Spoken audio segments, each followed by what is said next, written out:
start the program. So I've made you a co-host, Kelly, so you should be able to start sharing your screen and do what you would like to do.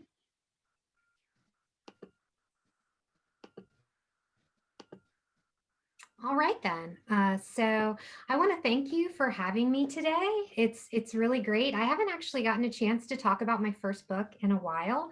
So it was kind of fun thinking about what I would discuss with you. And ultimately, I decided to choose a topic that in some way maybe relates to our experiences today.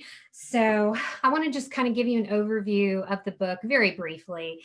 So my first book was actually a project that tried to understand the influence of sexuality on the American Revolution. So basically what I did was I tried to understand how transformative the American Revolution was by looking at the lens of sexuality. So I specifically studied things like sexual regulation. So in early America, people would go to court and be punished for things like fornication or adultery.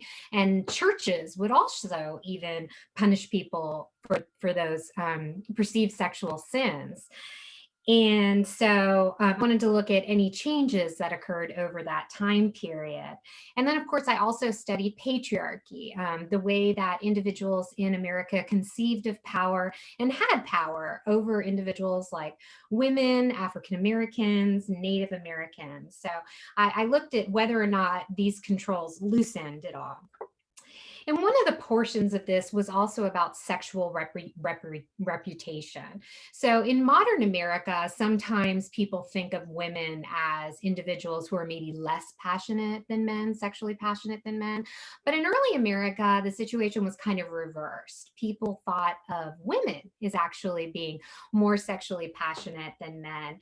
And certain types of men, however, were viewed as more passionate. So today I thought I'd talk a little bit about perceptions of men. And just to give you another, kind of brief glimpse of the way I constructed this book, basically what I did is I studied legal records in Massachusetts between 1700 and 1830. So I developed, this huge database of sexual crimes and punishments. I looked at church records. So again, looking at the disciplinary actions of churches, but churches are also really important in terms of setting standards. So like what kind of sermons were heard, what kind of publications came out of churches.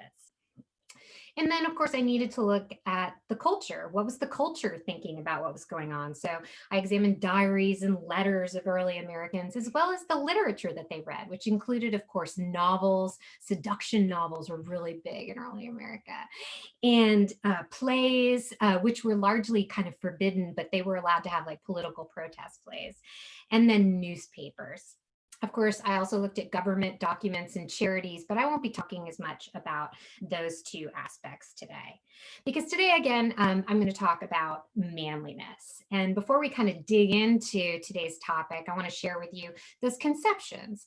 Because the conception today that I'm going to talk about that changes over the course of the American Revolution is the perception that young men and poor men were more sexually licentious than adult men, than mature men, than more wealthy men. They were believed to be kind of less capable of controlling their sexuality based on the fact that they were perceived as being less reasonable, right? That they weren't able to kind of calmly distinguish and make choices as would mature and elite men. They were also seen as less moral and less religious. Ordinarily, the traits of morality and religiosity were associated with the wealthy and the elites. And some of the evidence that I had, that kind of drew upon and supported cultural beliefs was that churches really focused on poor white men and young men in their prosecutions of men. So by the time we hit the American Revolution, the government isn't so much punishing men for their sexuality unless it's like adultery or sodomy, but churches are. Churches are actually bringing men and demanding that they confess when they, have sex with a woman and a child is born of that. And that's obviously the evidence. And so 35% of the prosecutions or disciplines in churches during this time period were actually poor and young white men. So it really kind of highlighted a unique situation. So today I'd like to kind of share with you how this comes to change, how these conceptions start to alter.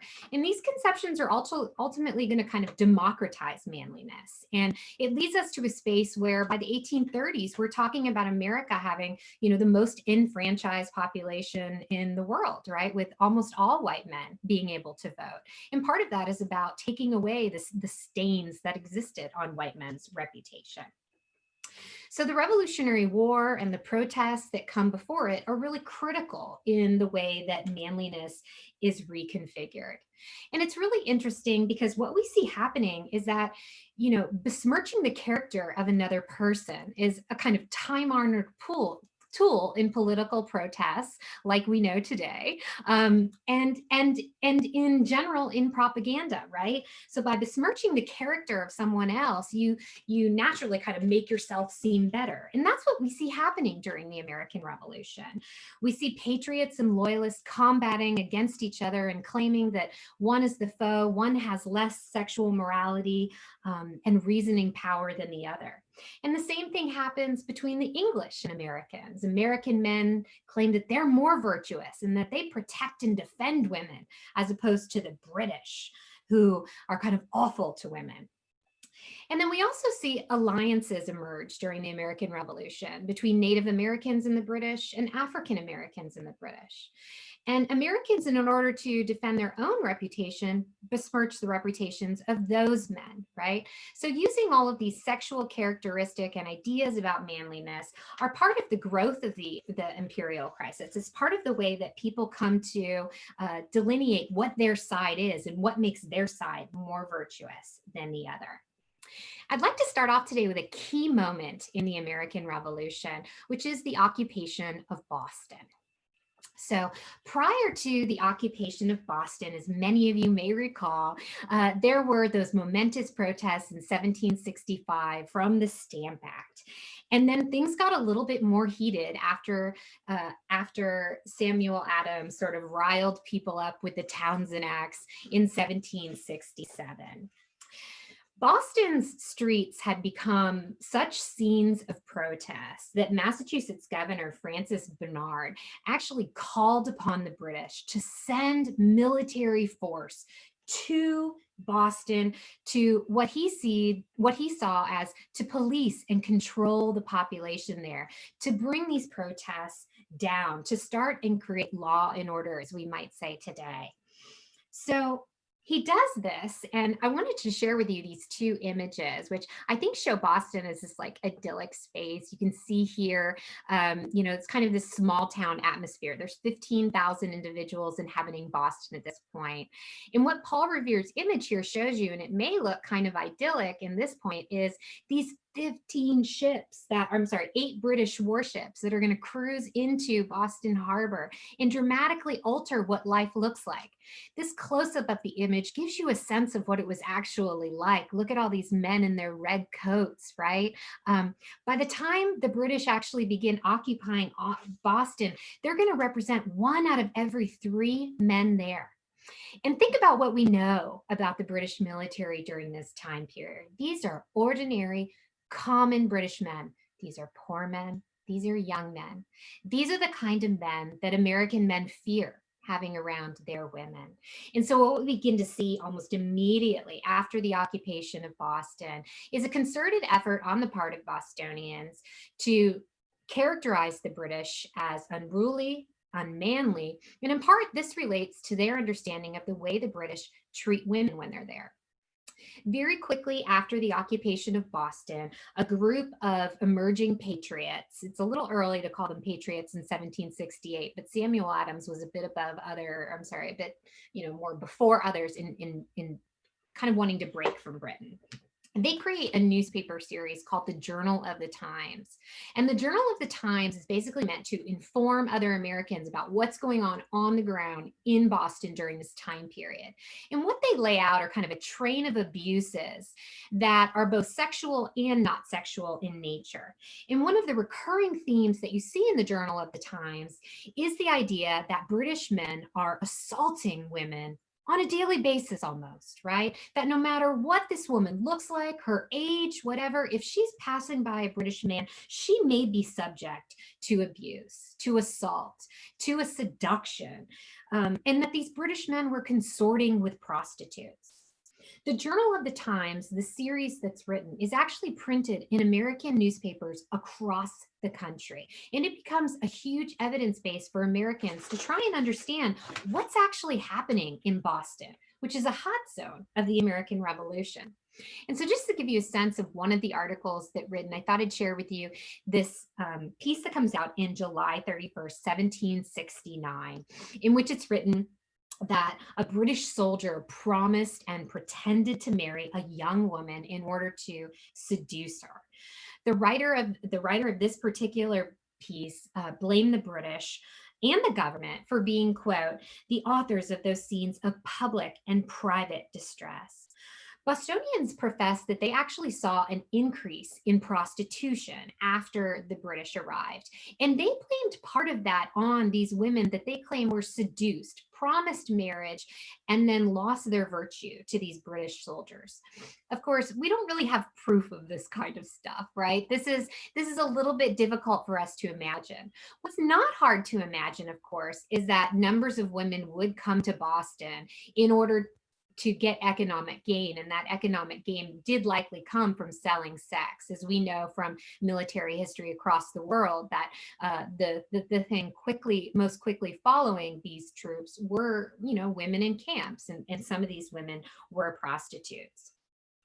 By 1774, this idea of British men seducing women and British men having kind of no sexual virtue, it becomes a kind of commonplace assumption. And so Bostonians begin to complain that scandalous prostitution has become prevalent and that it's made up of these seduced women who are unhappy wretches and are compelled to continue in that bad course of life. So once they've lost their virtue, the idea is there's simply nothing else left for them, and that the British have caused this. This trope, this idea again of these British men as having an unmanly treatment of women, continues into the Boston Massacre. In 1770, as many of you know, events came to a head, and one of the things that actually comes up in the iterations of what caused the events is revealed in this narrative that's published by two patriot printers. And what these printers claim is that British soldiers had actually been angry prior to the Boston Massacre because they believed Bostonians had murdered one of their fellow soldiers when he went missing for a day. And what the newspaper writers claimed is that, in fact, this missing soldier was found in a house of pleasure. In other words, this missing soldier was actually in a brothel, and that these British men had taken their anger out on Americans wrongfully. This fits into this construction that Americans were creating, that British soldiers are sexually debased and surely no moral leaders, not fit for America. In contrast with the ideas they're putting forward about the British are American constructions of their own masculinity, which they start to circulate as being something that is actually defensive of women. And I thought I'd bring you an example today of a poem that's written in 1769 when all of this news is coming about the American Revolution and about the British occupation. And in this poem, you can see this man by the name who's using the pseudonym of Civis. He writes a poem basically saying that men who mistreat women aren't really men at all, right? That if he stabs the unarmed, if he spoils a virgin name, if such his strength the glittering steel to wield as feeble prowess in the muses' field, Great Britain's cause by generous bands maintained, that sacred cause in him is basely stained. And then at the end of this poem, it's almost a threat, right? Civis says, America protects the fair. We won't let men abuse our women, is kind of the statement that you see here. So Americans starting to contrast themselves with the British. And this is a big move. This is a bold move. This is readying Americans for a break from Britain. Keep in mind that over the 1700s, Americans actually increased their connections with the British and had come to valorize them and think of themselves as the inheritors of the wealth and intellect of the British. And so now they needed to find ways to undermine ideas about British. And so the occupation reveals to them what they see as another side, a side that makes them poor governors, poor individuals to be part of America. The other moment that you see as a big revelation during the American occupation is the reproduction of these tropes. So by the time we get to 1774, just 2 years before the advent of the American Revolution, you can see this propaganda piece emerging. This propaganda piece is a reaction to the intolerable acts or coercive acts. These acts were passed in 1774 in reaction to the Boston Massacre. And pictured here is this idea of these licentious British men forcing themselves on America, essentially. And this kind of manipulation, I think, of desires is just, it's a tool, right? It's an American tool, again, that's distancing Americans from the British. The tropes about seduction and the illicit actions on the part of the British continue with patriots. And one of the questionable activities that Americans sort of posit that the British are engaged in is in their relationships with African Americans. Very quickly upon arriving in America, many of the British soldiers befriended the African Americans who were enslaved in Boston. Indeed, Prince Hall, a prominent African American in the community, is inducted into the Masonry group of the British soldiers. And it becomes a major fearful part of Massachusetts experiences during the war, that during the occupation, that perhaps the British are going to incite African American slaves to rebellion. Now, of course, it's not to say that there weren't anti-slavery activists in Massachusetts, because there certainly are, but there was a much larger population of enslaved African Americans. And the idea of British soldiers becoming friendly with African Americans was difficult for white Massachusettsians to swallow, because they saw themselves as, beneficent patriarchs of their slaves. And of course, in modern times, we know there's no such thing as a good slave master.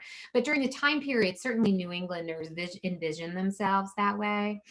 So by 1775, when Major General Artemus Ward is constructing, defensive battalions for Boston, he actually issues an order that African Americans straggling about the American camps are to be seized and confined. He doesn't trust them. He thinks they're part of a kind of patriot movement.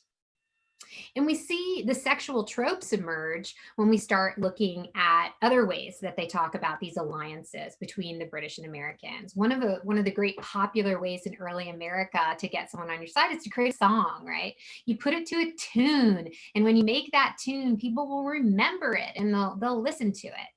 And so a vaudeville about a Boston blockade is a song that emerges during the Boston blockade that comes out in 1776.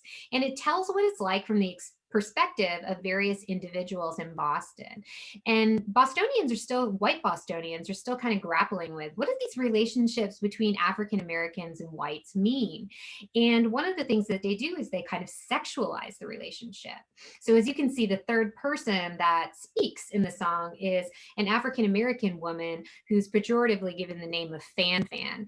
And what she apparently says, according to these white patriots, is that she enjoys the Boston blockade.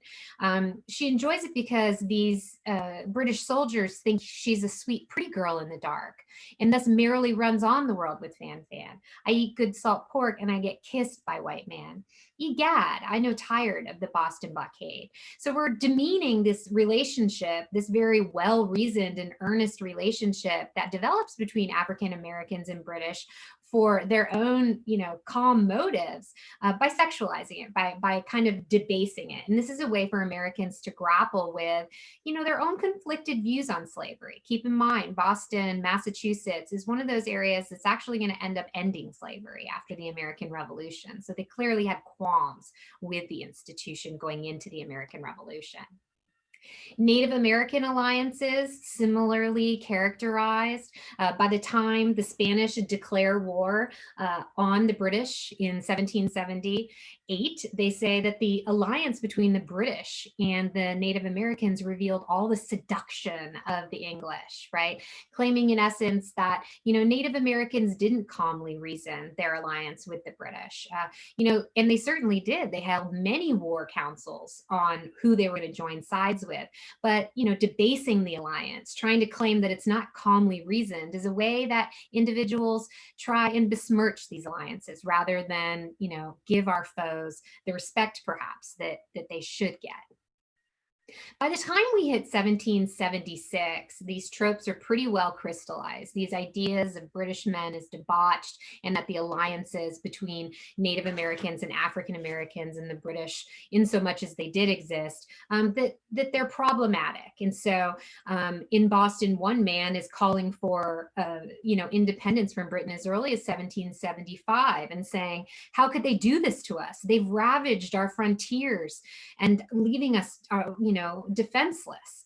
And then they've enticed African Americans to rebel against their masters. So all of these ideas really coalesce into additional reasons why Americans, many Americans, probably about 2/3 of them, believe that it's time to make a break with Britain.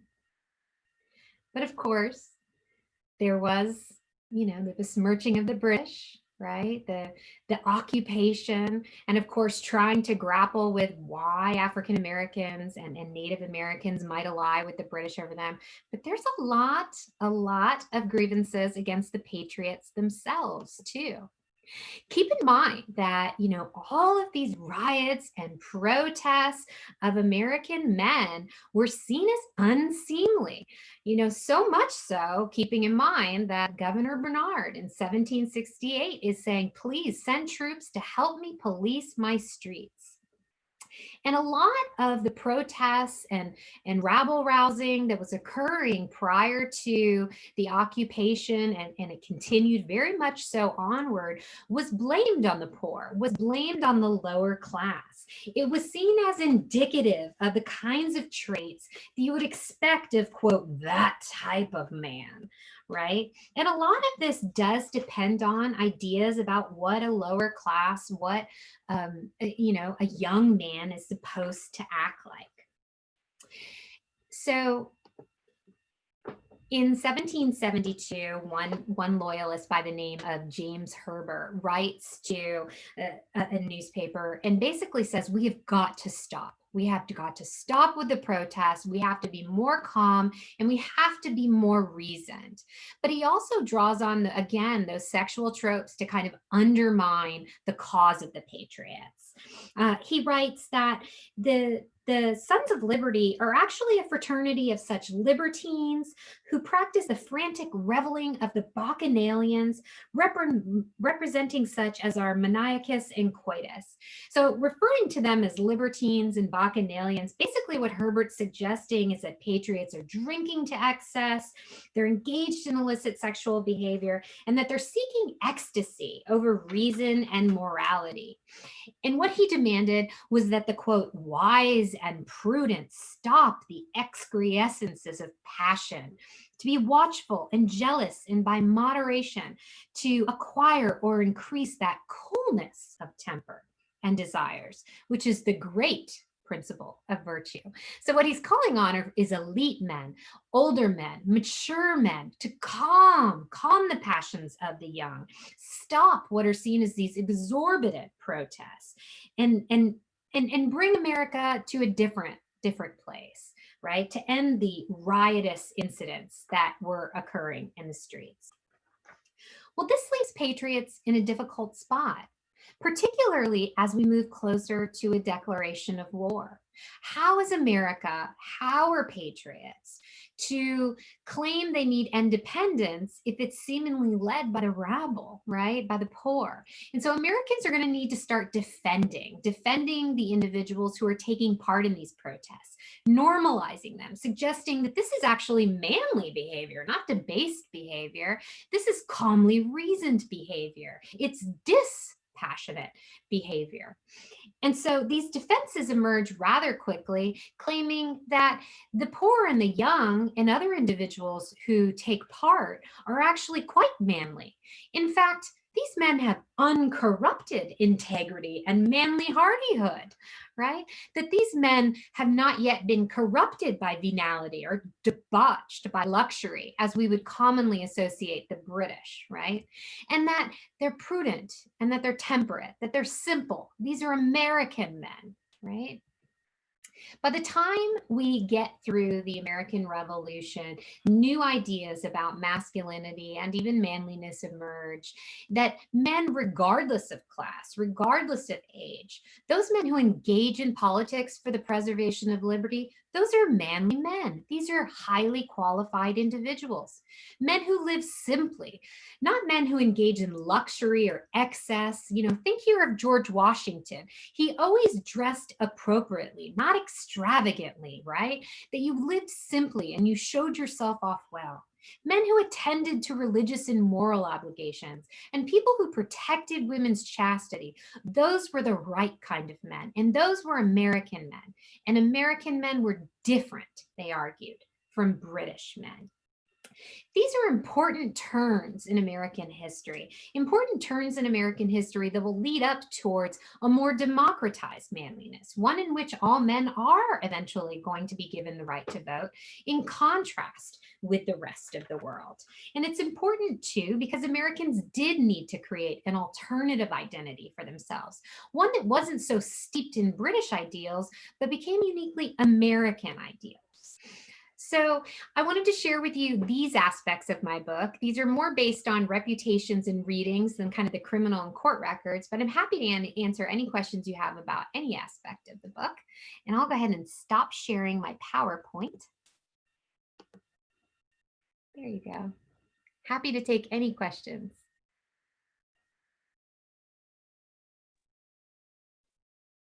I don't know about the others, Kelly, Dr. Ryan, but I only saw one slide. Were there supposed to be more than one? I wondered if it was just me. I'm sorry.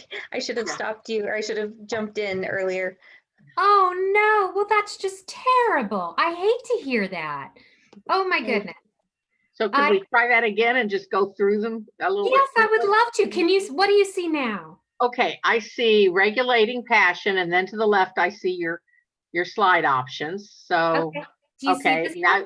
Yes, I see this. The what I'm doing now is so what I'm doing now is I'm not sharing. I'm not playing the slideshow. Okay. Well, that really stinks because I actually put those poems up for you to read. I'm so sorry you didn't get to see that. You know, I would be more than happy to forward this to Allison and Diane, who can distribute it to you. And I will also go through the slides now because, oh, that stinks because you missed this. Here's that Paul Revere engraving that I spoke about earlier. Okay. And I did see that one. You did. But it didn't stay on long. Yeah. Okay. Okay. And here's just a little snippet of an image that gives you a sense of the way Bostonians saw themselves. It's kind of a small town, but they are an emerging city at this point. Yeah. And this is we got down. I'm sorry, I take it back. I got down as far as 6.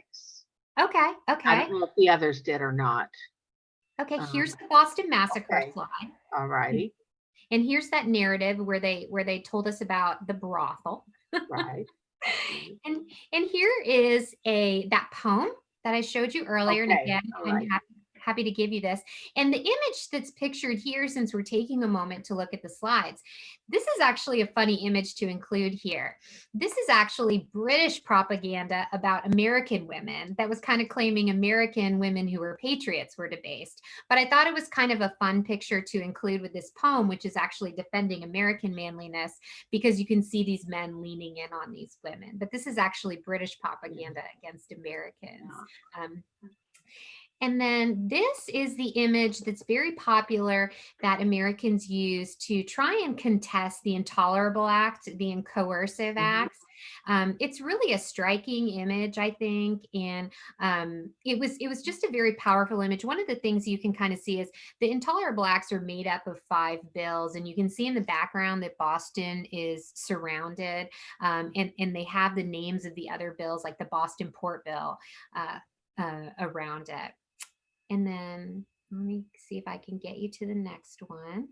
This is Major General Artemus Ward, right? So he's the man who's in charge of the troops early on in Boston, as we move towards getting rid of the British in Boston. Here is that song that's written about the Boston blockade and the words that are ascribed to an African-American woman, obviously very intended to debase all the parties involved. I'll leave that up a second. Wonder what tune they sang it to. You know, I think that would be really interesting to know too. Here's just a picture of some Native Americans. That's not altogether, and in this picture, probably not altogether too helpful too, but just wanted to share with you that quote that's used to try and encourage Americans to throw off the British a little bit earlier than most Americans were ready for. And these are a couple of images of the types of, crazy activity that people were engaged in when they were protesting the British from 1765 all the way up through 1776. So this one's from New York, and then the other one is in Massachusetts. And then you start to see obelisks emerge as ways to, commemorate patriot activities. And a lot of these obelisks actually include, different types of men, not just elite men, but middling sort men like Samuel Adams, right? Who has great relationships with the poor in Boston's community. And in fact, here's the next one of my favorites, Samuel Adams. You can see him there. He's a hardworking man, one of America's heroes. And he, to me, in some ways exemplifies this idea of, and you know what? Why don't I share with you, since I've got this back up, the image that I have for the cover of the book there is actually an anti-slavery image that emerges in 1792. It's part of a book that talks about African-American slave revolts. And the image here is meant to depict American women with Native American women and an African-American woman. And it's supposed to signify, do you see that green rope that's sort of around them? It's supposed to signify that all humanity are actually united, right? That we're not really different. We're really the same, and that no single person's better than the other. And it's kind of a beautiful piece of artwork by William Blake. But again, I'm happy to email those if you'd like. Cool.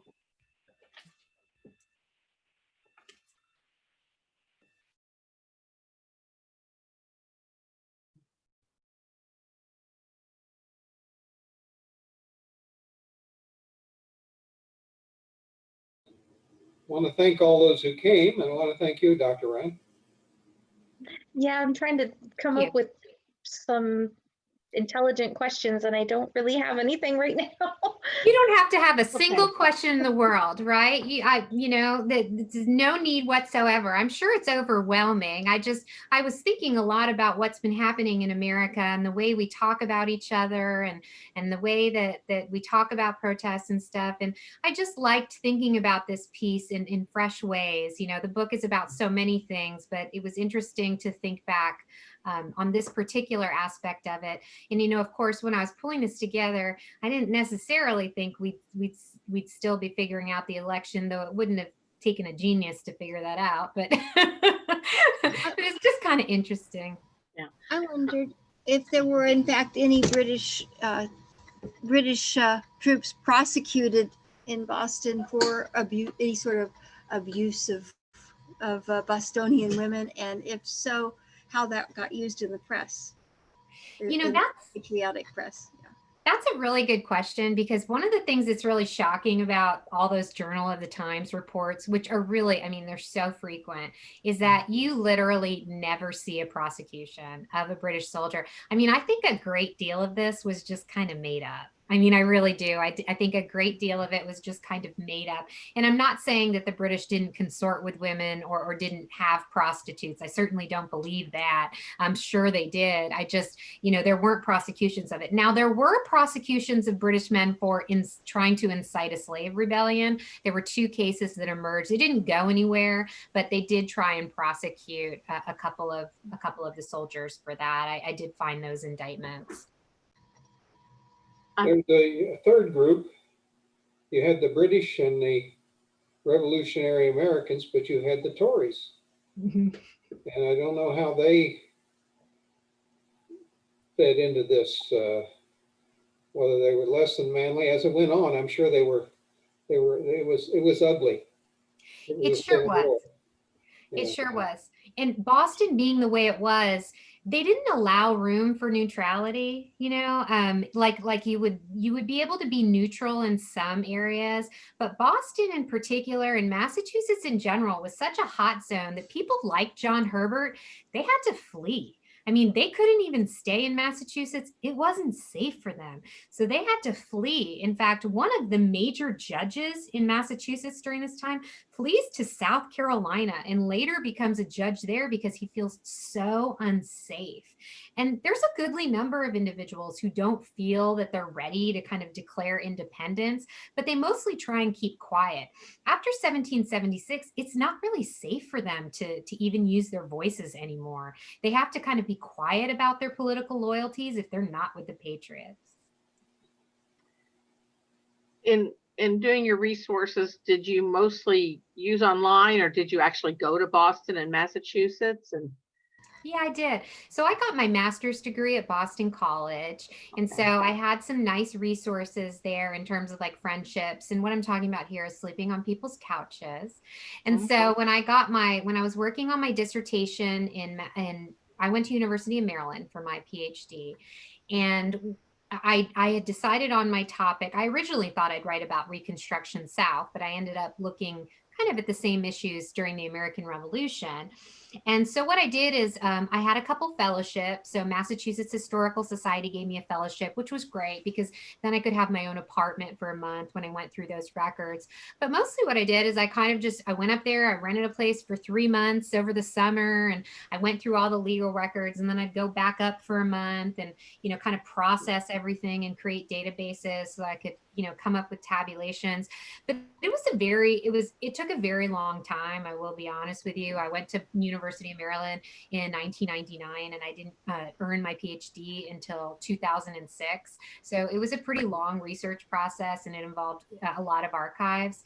During that time period, there were online databases, particularly for newspapers, but I actually wasn't the beneficiary of those. I actually lived about 6 blocks from the Library of Congress, which was a good location for a historian. And so what I would do is every day I would take my walk to the Library of Congress and sit in front of a microfilm reader between 8 and 5. And I just read through all of Massachusetts newspapers and I printed them out.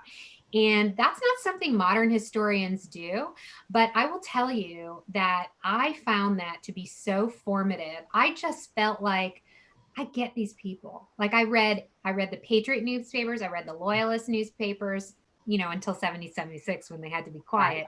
And I just really got a sense of what it was like. And, I found things that I could use, but then I also just kind of had a sense of that's how this culture operated.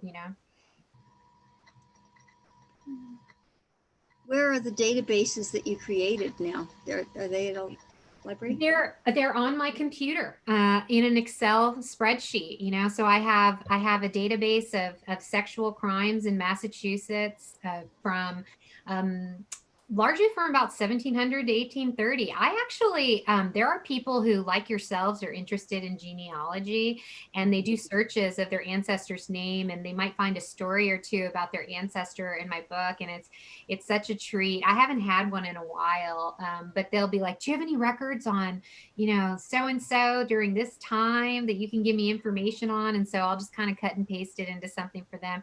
But more often than not, you don't have anything, but it's kind of fun to have that access to that. And because of this book, I do get, I get to do other things. Like right now I'm working on a piece about trying to summarize all of the historiography. That is the way that historians have studied sexuality in early American. It's nice. I still have that on my computer, so I can be like, oh yeah, what do I have anything about adultery? Because that's what they were recently asking about. And so I look at all those cases.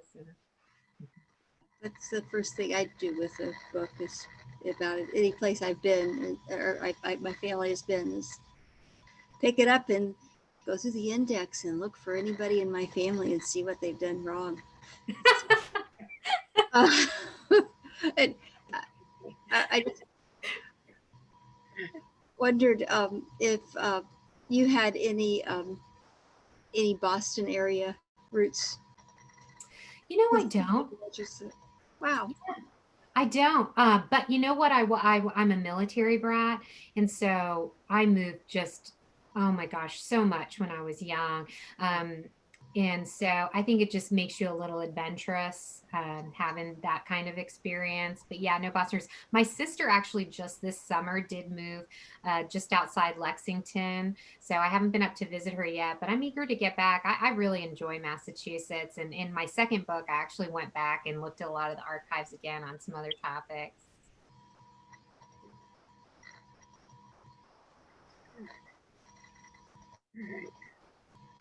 Yeah. Sounds like fun.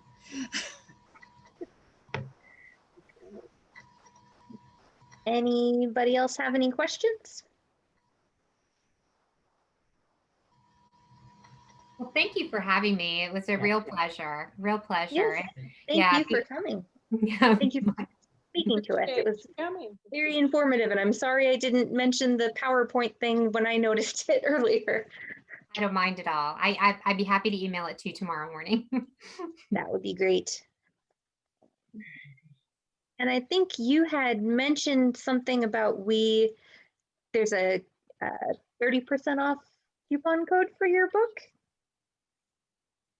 Am I remembering that right?